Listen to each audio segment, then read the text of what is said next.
بسم اللہ الرحمن الرحیم۔ رسول اللہ نے فرمایا کہ لِكُلِّ شَيْءٍ وَجْهٌ وَوَجْهُ الْإِسْلَامِ الصَّلَاةُ، ہر چیز کا چہرہ ہے لیکن جو اسلام کا چہرہ ہے، اسلام کی جو شناخت ہے وہ نماز ہے۔ یہی وجہ ہے کہ ہم سب اس بات کے اوپر سر تسلیم خم ہیں کہ کبھی بھی قرآن، حدیث، سیرت، نبوت، رسالت، امامت یا ہدایت یا اللہ کی ربوبیت کا حق ادا نہیں ہو سکتا جب تک ہم اس کے سامنے خاضعانہ حاضر نہ ہوں، یعنی وہ عبادت انجام دیں جیسی اللہ نے، جیسی معبود نے اپنے عبد سے توقع رکھی ہے یا اس کو سلیقہ سکھایا ہے۔ یہی وجہ ہے رسول اللہ فرماتے ہیں کہ ان الصلاۃ شرائع الدین ومرضات الرب ومنہاج الانبیاء، نماز صرف دین کا ستون نہیں، یہ دین کا راستہ، یہ دین کے اصول ہیں۔ پھر فرمایا یہ پالنے والے کی مرضی ہے اور یہ انبیاء کی نہج، انبیاء کی سیرت، انبیاء کے طور طریقے اور اس کی سبیل کو سکھاتا ہے۔ پھر اس کے بعد جب کسی نے رسول اللہ سے پوچھا کہ اللہ کے نزدیک محبوب ترین عمل کون سا ہے، تو آپ نے فرمایا والدین کے ساتھ نیکی کرنا، دوسرا آپ نے فرمایا کہ اللہ کی راہ میں جہاد کرنا، اور تیسری پسندیدہ ترین چیز جو خدا کے نزدیک ہے وہ نماز کو اس کے وقت بجا لانا۔ یہی وجہ ہے کہ وہ نماز جو اللہ نے ہمارے اوپر واجب کی ہے اس کی جزا کو باقی تمام اعمال، عبادات کی جزا سے زیادہ رکھا ہے۔ میری جان قربان، میرے مولا کے اس فرمان پر آپ نے فرمایا کہ ایک واجب نماز 20 حج سے بہتر ہے، یعنی 20 حج کرنے سے بہتر ہے ایک واجب نماز پڑھ لی جائے۔ اور پھر اس کے بعد فرماتے ہیں کہ ایک واجب حج ایک ایسا کمرہ جو سونے سے بھرا ہوا ہو اسے راہ خدا میں صدقہ کرنے سے بہتر ہے ایک واجب حج کر لیا جائے۔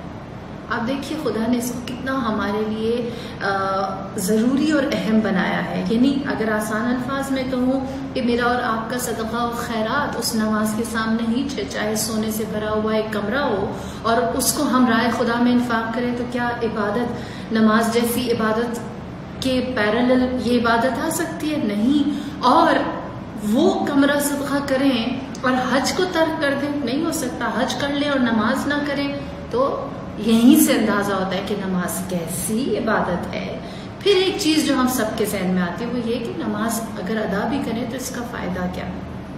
دیکھیے ہمیں ایک بات کو سمجھنے کی ضرورت ہے، بطور مسلمان ہم میں سے جو بھی لا الہ الا اللہ کہتا ہے وہ اس بات سے انکاری نہیں ہو سکتا کہ میں نے نماز نہیں پڑھنی، یا نماز مجھے سمجھ میں نہیں آتی، یا نماز میرے نزدیک کوئی اللہ سے کنیکٹ ہونے کا ذریعہ نہیں ہے، کچھ اور ہونا چاہیے۔ ٹھیک ہے، آپ لا الہ الا اللہ کہہ رہے ہیں تو اس کا مطلب یہ ہے کہ آپ اس کی بندگی میں اپنے آپ کو لا رہے ہیں، اور جو طریق، جو سبیل، جو سلیقہ اللہ نے ہمیں تعلیم دیا ہے اس کے ہم پابند ہیں۔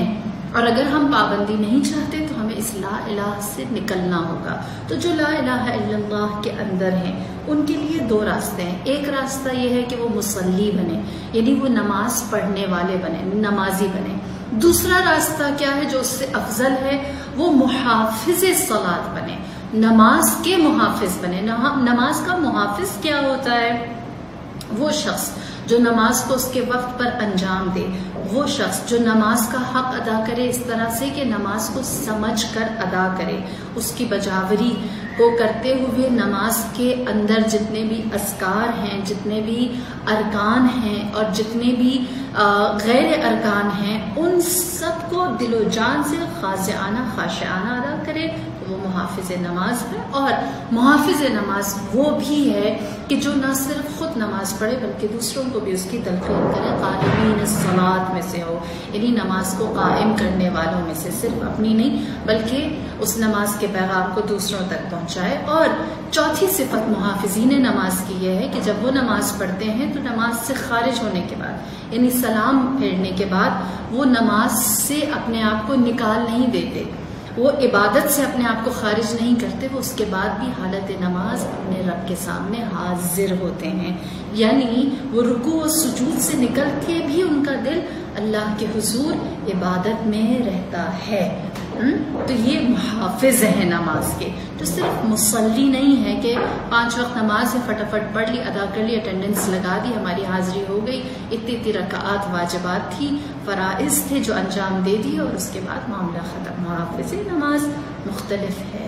اور جو محافظ نماز، پروردگار ہم سب کو محافظ نماز بنائے، ہمیں نماز کو سمجھنے والا، ہمیں نماز کو درک کرنے والا، ہمیں نماز کے مفاہیم سے ادراک رکھنے والا، ہمیں نماز کی سمجھ دوسروں کو دینے والا قرار دے انشاءاللہ. آمین. فرماتے ہیں اس نماز کا فائدہ ان کو ہوگا جو محافظ نماز ہیں. محافظ نماز کو کس طرح؟ امام جعفر صادق فرماتے ہیں کہ جب کسی شخص کے اوپر جو محافظ نماز ہوگا، نماز کی حفاظت کرنے والا ہوگا، اس کے اوپر موت کا وقت آئے گا اور ملک الموت اس کے پاس آئے گا، تو اس وقت ملک الموت اس شخص کو، اس محافظ نماز کو شیطان سے بچائے گا، اور اس کو بچانے کے بعد، شیطان سے دور کرنے کے بعد، اس کی حفاظت کرنے کے بعد اس کو تلقین کرے گا کہ وہ کہے لا الہ الا اللہ محمد الرسول اللہ. آپ جانتے ہیں جب یہ کہیں تو نجات ہے.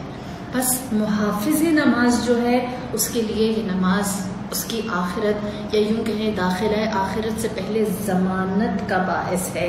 بس یہی وہ مقام ہے جہاں پر مجھے میرے مولا کا وہ جملہ یاد آتا ہے. امیر المؤمنین فرماتے ہیں جب نمازی، جب اللہ کے سامنے حاضر بندہ اس کی عبودیت کرتا ہے، یعنی نماز پڑھتا ہے، تو وہ اکیلا نماز نہیں پڑھتا بلکہ اس کا جسم، اس کا لباس، اس کے اطراف میں موجود ہر چیز اس خدا کی تسبیح کرتی ہے. یہاں ٹھہر کر ہم سوچتے ہیں کہ اگر ہر چیز اللہ کی تسبیح کرتی ہے، حتیٰ لباس، حتیٰ ہمارا جسم اور ہمارے اطراف میں موجود ہر چیز، تو ضروری ہے نا کہ ہم بھی دل و جان سے تسبیح کر رہے ہوں، ہم اس نماز کو صحیح معنوں میں درک کر رہے ہوں، ہمارے پاس نماز لقلقہ زبانی یا اذکار کا ایک کے بعد دوسرا زبان پر لانا یا ارکان کو تیزی سے ادا کرنا نہ ہو. کتنی عجیب بات ہے کہ ہمارے تن پر لباس ہم سے زیادہ خدا کی بہتر تسبیح یا معرفت رکھتا ہو، لیکن ہماری نمازیں ناقص رہ جائیں. اسی لیے ضروری ہے کہ ہم اپنی نمازوں کو ضائع ہونے سے بچائیں، ان نمازوں کو ہم بہترین صورت میں اس اللہ کے حضور پیش کریں. کیا نماز میں قرآن ہو جو صورتیں ہم پڑھتے ہیں، کیا نماز میں ارکان کے اندر اذکار ہوں، کیا قنوت میں مستحب دعائیں ہوں، کیا سجود میں ہمارے اذکار، یا پھر سجدہ شکر میں خدا کے سامنے حاضر ہو کر اس کی عطا کردہ نعمتوں کا شکر یا ثنا و تشہد ہو. اگر ہم اس کو جانتے مانتے یا اس کے مفہوم یا اس کے معانی سے ہی ہم روشناس نہ ہو تو کس طرح ہو سکتا ہے کہ ہم ایک نمازی یا محافظ نماز ہونے کا حق ادا کر سکتے ہیں. حدیث ہے امام جعفر صادق علیہ السلام سے، آپ فرماتے ہیں کہ نماز کو ضائع نہ کرو. جو نماز کو ضائع کرتا ہے، اس کا حق ادا نہیں کرتا، اس کو درک نہیں کرتا، خداوند کریم اسے روز حشر حامان، قارون اور فرعون کے ساتھ محشور کرے گا.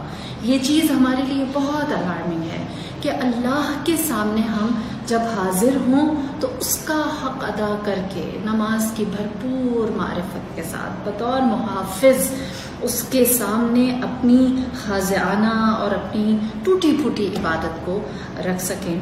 اور میں اس معاملے میں خراج تحسین پیش کرتی ہوں معراج کمپنی کو، اور بالخصوص میرے بڑے عزیز اور محترم بھائی ہیں باقر بھائی کو، جنہوں نے ایک بڑا خوبصورت کیریکولم بنایا ہے جس کے اندر نماز، اس کے معانی، اس کے مفاہیم کو لفظ بلفظ اور وہ بامحاورہ ترجمہ کر کے رکھا گیا ہے. اور یقین جانیے میں اس بات کی تشہیر اس لیے کر رہی ہوں تاکہ میں محافظین نماز میں قرار پاؤں، کہ صرف خود اس چیز سے فائدہ نہ اٹھاؤں، اپنے بچوں کو صرف اس سے استفادہ نہ دلاؤں، بلکہ میں چاہتی ہوں کہ باقی جتنے بھی لوگ ہیں ان سب کو یہ پتہ چلے کہ اتنی اچھی چیز ہمارے درمیان موجود ہے. اور یقین جانیے اگر ہماری نمازیں ناقص ہیں، اگر ہماری نمازوں کے اندر ہم عربی زبان کو اپنے آپ سے بہت دور محسوس کرتے ہیں اور اس کے معانی مفاہیم ہمارے لیے واضح نہیں ہے، یقین جانیے ہم سے قیامت کے دن اس کا سوال ہو سکتا ہے کہ تمہارے پاس علم کا راستہ موجود تھا، تم نے کبھی بھی اس چشمے کی جانب جانا بھی گوارا نہیں کیا. تو یہ ہماری شرعی ذمہ داری بھی بنتی ہے کہ ہم ایسے کورسز کو لیں،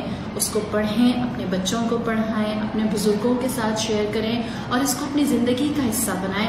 پروردگار عالم معراج کمپنی اور اس طرح کے دوسرے بہت سارے ادارے جو ایسے مفاہیم کو لوگوں کے درمیان، عوام کے درمیان رائج کر رہے ہیں، آسانی سے پہنچا رہے ہیں، بالخصوص ادارہ تنظیم جو میرے فیوریٹ پروجیکٹس کرتا ہے اور مجھے ہمیشہ بہت مزہ آتا ہے ان کی چیزوں کو دیکھ کر۔ خدا ان کی توفیقات خیر میں اضافہ کرے، پروردگار ان کے لیے اس ہدایت کے سفر کو آسان اور سہل بنائے، ان کے لیے اسباب کے راستے کھولے اور ہمیں بھی توفیق دے ہم تھوڑا سا اس میں کنٹریبیوٹ کر سکیں۔ پروردگار عالم ہم سب کے چھوٹے موٹے عمل کو اپنی درگاہ عظیم میں قبول فرمائے۔ والسلام علیکم ورحمۃ اللہ وبرکاتہ۔